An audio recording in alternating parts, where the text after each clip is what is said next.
আসসালামু আলাইকুম সুপ্রিয় শিক্ষার্থীবৃন্দ। টেকনিক ইজি এডুকেশন থেকে সবাইকে স্বাগত জানাচ্ছি। আশা করি সবাই ভালো আছো। বাংলাদেশে এই প্রথম টেকনিক ইজি নিয়ে এসেলো বইয়ের সাথে শিক্ষক ফ্রি এবং এরই ধারাবাহিকতায় আজকে তোমাদের ইজি ইংলিশ বই থেকে আর্টিকেলস চ্যাপ্টারের কিউআর কোডের অন্তর্গত থাকা ৫ থেকে ৮ নাম্বার এক্সারসাইজ নিয়ে তোমাদের সাথে আলোচনা করব। আশা করি তোমরা বিগত ক্লাসগুলোতে আর্টিকেলসের যে এক্সারসাইজগুলো আমরা করেছি সেগুলো দেখেছো এবং বুঝতে পেরেছো। তো কথা না বাড়িয়ে আজকে আমরা আমাদের ক্লাস শুরু করছি। আজকে আমাদের যে ফার্স্ট যে এক্সারসাইজটা আমরা পড়ছি সেটা আসলে এসেছে আমাদের কুমিল্লা বোর্ড ২০১৯-এ এবং দেখি সেই এক্সারসাইজটাতে কী বলেছে। An honest man is true to his words. একজন সৎ ব্যক্তি তার কথাতে স্থির থাকে। তো এখানে তার কথাই বলা হয়েছে, এখানে ইজিলি আমরা বুঝতে পারছি এখানে কোনো আর্টিকেলস বসবে না। He does not deviate from dash path of honesty. সে সততার পথ থেকে কখনো সরে আসে না। তাইলে পথটা কিসের? সততার। তাইলে একটা নির্দিষ্ট কিছুর পথের কথা বলা হয়েছে। এই কারণে বিতে বসতেছে from the path of honesty. He knows that true happiness consist in honesty. সে জানে প্রকৃত সুখ সত্যতার মধ্যেই নিহিত। তাইলে প্রকৃত সুখ সততার মধ্যেই নিহিত। তাইলে এখানে আসলে পরিষ্কার করে বলে এসেছে কিসের মধ্যে নিহিত। তাইলে এটাকে আমাদের আর নির্দিষ্ট করে দেওয়ার প্রয়োজন নেই। এই কারণে সিতে ক্রস বসবে। He does not fall victim to greed. সে লোভের শিকার হয় না। তাইলে এখানেও ডিতেও বসতেছে cross. He does not hanker after dash property. সে কখনোই কিসের পিছনে ছুটে না, যে এই যে জাগতিক বা দুনিয়াদি যেই সম্পদ আছে তার পিছনে দৌড়ে বেড়ায় না। তো দুনিয়াদি সম্পদের কথাটা একটু বিশেষভাবে উল্লেখ করে দেয়া হয়েছে, এই কারণে এর জায়গাটাতে বসবে হচ্ছে গিয়ে the. He does not hanker after the worldly property. একজন অনেস্ট ব্যক্তি কি করে? অ্যাবস্টেইন হিম ফ্রম করাপশন, মানে নিজেকে দুর্নীতি থেকে দূরে রাখে। তাহলে অনেস্ট এখানে এস দিয়ে শুরু, কিন্তু তারপরে আমরা অ্যান কেন দিচ্ছি? কারণ আমরা ইনডিফিনিট আর্টিকেলস যখন রুলসগুলো নিয়ে পড়েছি তখন তার ২ নাম্বার রুলসে আমরা বলে মানে দেখতে পেরেছি যে কি ২ নাম্বার রুলসে আমরা দেখতে পেরেছি যে যদি কোনো ইংরেজি শব্দ এইচ দ্বারা শুরু হয় কিন্তু তার উচ্চারণ যদি অ এর মতো হয় তখন তার আগে অ্যান বসবে। সো এখানে অনেস্ট অ এর মতো উচ্চারণ হচ্ছে, এই কারণে অ্যান বসছে। যে an honest man abstains him from corruption. He does not mix with corrupt company. সে ওই সকল দুর্নীতিগ্রস্ত লোকদের সাথে মিশে না। তাহলে এইটাতে দিয়েও বসতে পারে, আবার ক্রস দিলেও চলে। তাহলে দুইটাই হতে পারে এখানে। He does not mix with the corrupt people বা he does not mix with corrupt people হতে পারে।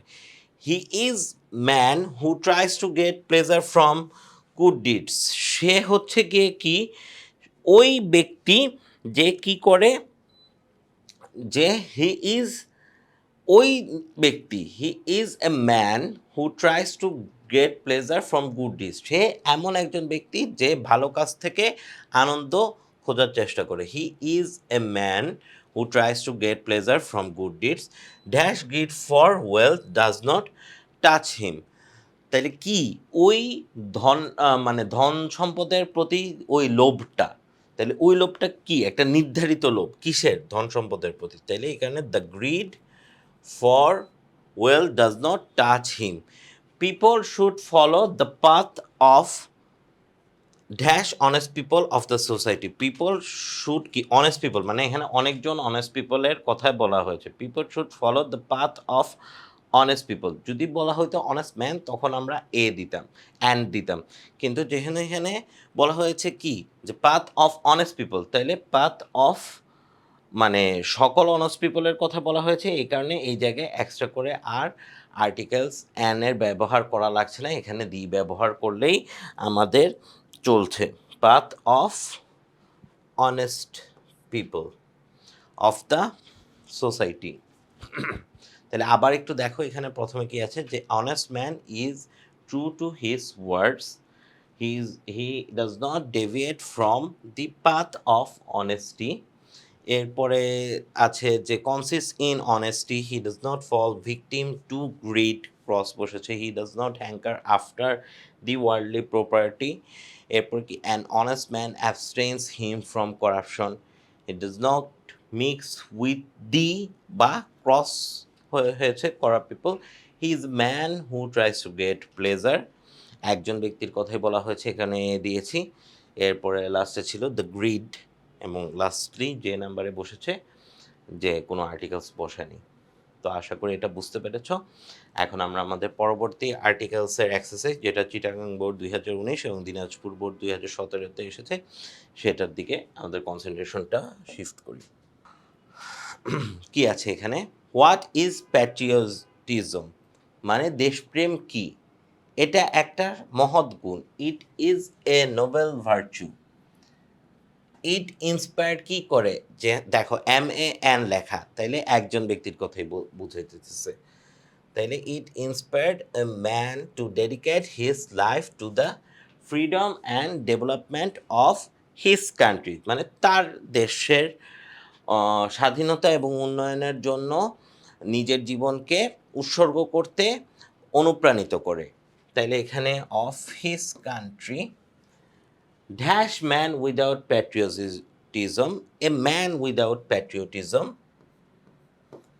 Is no better than a কি, একজন পশু থেকে, is no better than a beast. A true patriot is honoured by, একজন প্রকৃত দেশপ্রেমিক কার দ্বারা সম্মানিত হয়? তারই দেশের মানুষজনের দ্বারা সম্মানিত হয়। তাইলে এখানে true patriot is honoured by, কোনো আর্টিকেলস বসবে না, হিজ কান্ট্রিম্যান। হি থিঙ্কস কি for betterment of his country, তার দেশের একটা ভালোর কথা চিন্তা করতেছে। তাইলে তার দেশের একটা নির্দিষ্ট কিছুর কথা বলতেছে। যে ফর থাকার পরে আমরা ম্যাক্সিমাম ক্ষেত্রেই আমরা দেখেছি যে ফর দ্য, মানে for the people, for the country, for the something, মানে কোনো কিছুর জন্যকে নির্দিষ্ট করে বোঝানো হয়ে থাকে ফর দিয়ে থাকলে। এই কারণে এই জিতে বসতেছে the, for the betterment of his country. On the contrary, এটা একটা ধরো হচ্ছে কি ফ্রেজিয়াল একটা শব্দ, এবং আমরা দেখেছি যে অনেক সময় ফ্রেজের ক্ষেত্রেও দি এর ব্যবহার হয়, যেটা আমরা আমাদের আর্টিকেলসের রুলসগুলো যখন পড়েছি তখন দেখেছি। এবং ওই কারণে এই যে বসবে কি on the contrary. Unpatriotic, un U আছে, সো এটা হচ্ছে গিয়ে কি ভাওয়েল। হ্যাঁ, তো ভাওয়েলের উচ্চারণের আগে আ ব্যবহৃত হচ্ছে। সো আমরা যদি ইউরোপিয়ান বা ওয়ান আইড দেখতাম তখন আমরা হচ্ছে গিয়ে ভাওয়েল থাকলেও হচ্ছে আমরা অ্যান বসে না, কিন্তু এখানে আনপ্যাট্রিয়টিক উচ্চারণটা আনই হচ্ছে, তাহলে এখানে কি হবে an. An unpatriotic man thinks only of his own interest, those who die কি দেশের জন্য। তাহলে ফর থাকলে অবশ্যই আমরা দেখি কি ম্যাক্সিমাম ক্ষেত্রে দি বসে, তাহলে এখানে অবধারিতভাবে চোখ বন্ধ করে দি বসবে, for the country are true patriots. তাহলে আবার একটু প্রথম থেকে দেখো, এই নাম্বারে আমাদের কি ছিল? It is the novel virtue ছিল, বিতে ছিল ইট ইন্সপায়ার্ড এ ম্যান, সিতে ছিল যে two the freedom and development of his country, তার নির্দেশ, তার মানে দেশের কথা বোঝানো হয়েছিল, এই কারণে এই জায়গায় ক্রস বসেছে। এ ডিতে ছিল এ ম্যান, ইতে ছিল দ্যান বিস্ট, এফে ছিল অনার্ড বাই হিজ কান্ট্রিম্যান, তাহলে তার লোকেদের দ্বারা সম্মানিত হয়, এর আগে দি বা কোনো কিছু দেওয়ার প্রয়োজন হয়নি। হি thinks the betterment of his country, এই যে ছিল কি দ্য অন দ্য কন্ট্রারি, আগে ছিল অ্যান আনপ্যাট্রিয়টিক, এবং যেতে ছিল ফর দ্য কান্ট্রি। তো আশা করি এটা বুঝতে পেরেছো তোমরা। এখন আমরা আমাদের পরবর্তী এক্সারসাইজ সিলেট বোর্ড 2019-এ যেই আর্টিকেলসটা এসেছে সেটার দিকে আমাদের কনসেন্ট্রেশনটা শিফট করি, এটা ক্লিয়ার করি আগে।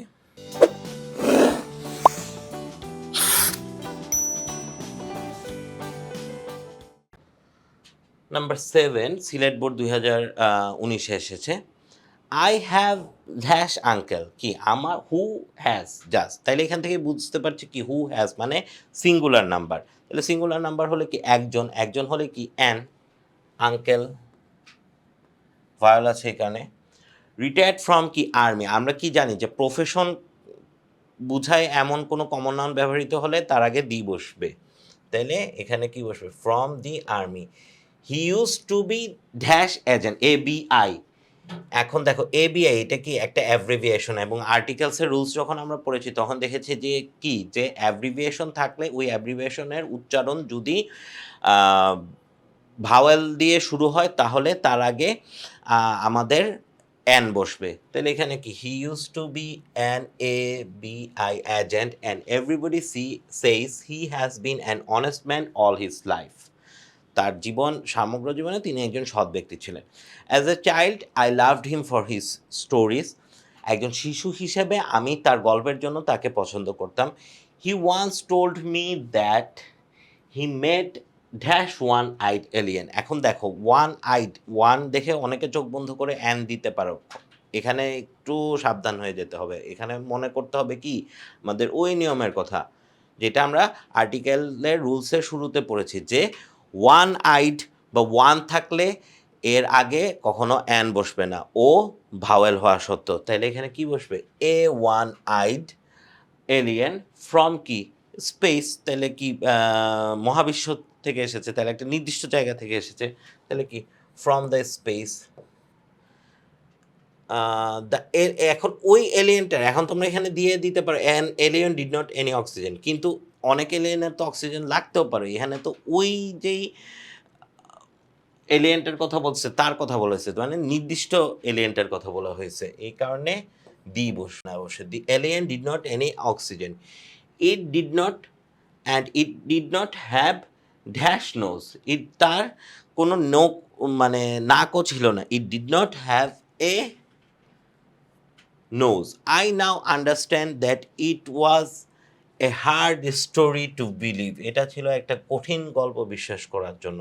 I am not sure he was telling me the truth, আমি আসলে নিশ্চিত হতে পারিনি যে তিনি আমাকে সত্য বলছেন কিনা। He was telling me the truth, maybe he is not so honest after, maybe he is not so honest after all, হয়তো তিনি অতটা সৎ না। অর্থাৎ তাকে মজা করার জন্য একটা গল্প বলেছে, কিন্তু সে ওই গল্পটা শুনে সে নিজেই বিশ্বাস করতে পারছে না, এবং মানুষজন তার ওই আঙ্কেলকে সৎ বলতো, এখন তার মনে হচ্ছে সে অত সৎ না। তো maybe he is not so honest an honest এখানে হবে না, এটা সেন্টেন্স পড়েই বুঝতে পারতেছো যে এখানে ক্রস হবে।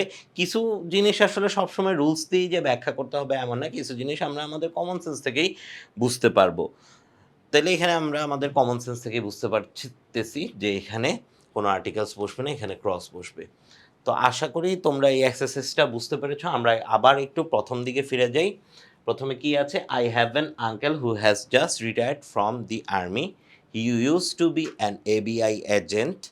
এরপরে ডিতে কি ছিল, ডিতে ছিল হচ্ছে যে he once told me that he made a one eyed man, কোথা থেকে, from the space, the alien did not have a nose.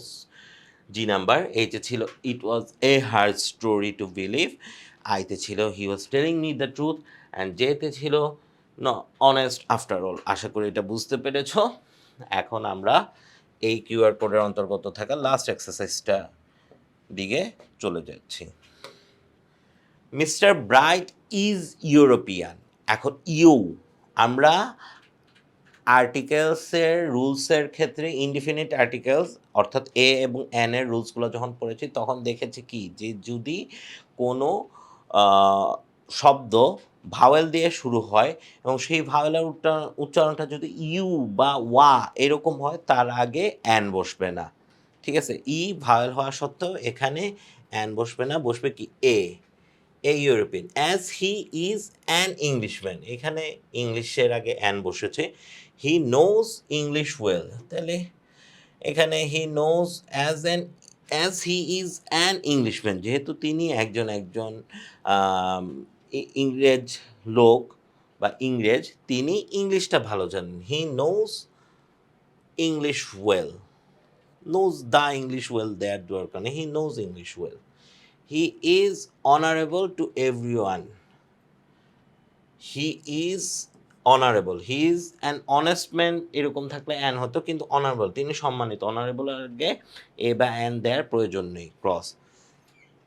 Honourable to everyone the he is A one eyed man, one day having an SOS মানে short মেসেজের একটা মানে এটা SOS বলতে আসলে এই টেলিগ্রাম জাতীয় বা দ্রুত সংক্ষিপ্ত বার্তা বা তার বার্তা এরকম কিছুকে বোঝানো হচ্ছে। One day having an SOS he went to the US একটা নির্দিষ্ট জায়গায়, এবং তার আগে ডি বসে আমরা দেখেছি রুলসের ক্ষেত্রে। হিজ ব্রাদার জনসন লিভিং দেয়ার, তার ভাই জনসন সেখানে বাস করে। জয়েন দ্য আর্মি, প্রফেশনের আগে দি বসে। হি ইজ ইয়ঙ্গার মানে সে তার দুই ভাইয়ের মধ্যে ছোট, মানে একটা নির্দিষ্ট সে সবচেয়ে ছোট বোঝানো হচ্ছে। সবচেয়ে ছোট যেহেতু আমরা তুলনামূলকের ক্ষেত্রে আমরা দেখেছি যে তুলনামূলকের ক্ষেত্রে দুই বা ততোধিক ব্যক্তির সাথে যখন তুলনা করা হয় নাউনদের, তখন তার আগে দি বসে। তাহলে এখানে কি বসবে? He is the younger of the two brothers. When Mr. Bright met his brother, he could not but shed কি, যখন তার ভাইয়ের সাথে তার দেখা হলো তিনি চোখের পানি না ফেলে থাকতে পারলেন না। He could not but shed tears, তাহলে এখানে ক্রস হবে। তাহলে আবার একটু শুরুর থেকে দেখো যে কি হচ্ছে। Mister bright is a European as an Englishman, he knows English well. সিতে ক্রস, ডিতে হচ্ছে হি ইজ ক্রস, ইতে হি is A one eyed man, one day having an SOS SOS, জিতে দি, এইচে জয়েন দি আর্মি, প্রফেশন নির্দিষ্ট করেছে এবং এরপরে তুলনা বুঝিয়েছে দেখে আইএ দিয়ে হয়েছে, এবং লাস্টে সে টিয়ার্স মানে চোখের পানি ফেলেছে। এটা একটা পানি ফেলে নাই বা এটা নির্দিষ্ট কিছু নাই, এ কারণে তার আগে এন দি কিছু বসবে না। তো শিক্ষার্থীবৃন্দ, আশা করি তোমরা আজকে আমাদের এই কিউআর কোডের অন্তর্গত থাকা 5 থেকে 8 নম্বর এক্সারসাইজগুলো বুঝতে পেরেছ। পরবর্তী ক্লাসে 9 থেকে 12 নম্বর এক্সারসাইজগুলো নিয়ে তোমাদের সাথে আলোচনা করা হবে। ততদিন পর্যন্ত সবাই ভালো থাকবে, সুস্থ থাকবে এবং পড়াশোনার সাথেই থাকবে। আসসালামু আলাইকুম।